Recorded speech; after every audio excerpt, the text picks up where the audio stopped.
So I was in a lot of pain, couldn't walk straight up and down.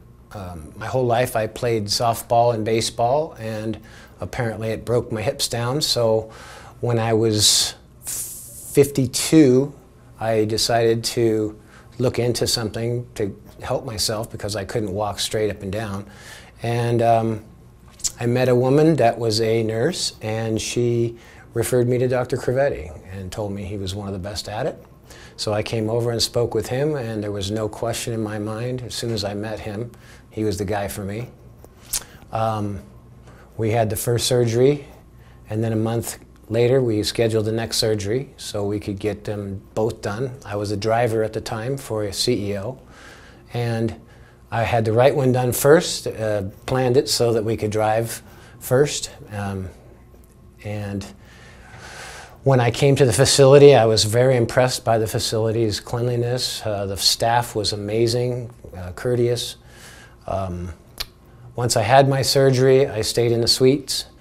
For all three surgeries, actually, I stayed in the suites. And I thought it was incredible. My wife thought it was incredible.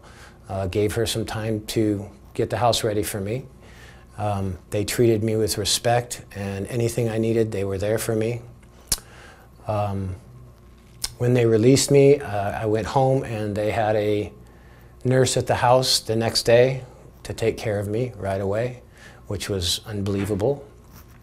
And then I came back to all of my checkups, and every time I did, I had progress, and the progress was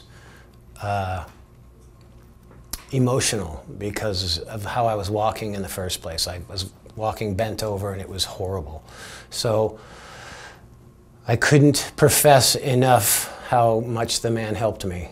And unfortunately, my knee went out shortly after that, and I had him do my knee as well, and stayed in the suites again, and there was no change. Everything is exactly the same, clean, wonderful people that work here. And my last checkup I had with him, I shook his hand and I told him how much he saved my life. Excuse me. He did save my life as far as my normal everyday up and down stairs, getting in and out of the cars. And there's no question that I would come back to him tomorrow if I had another problem.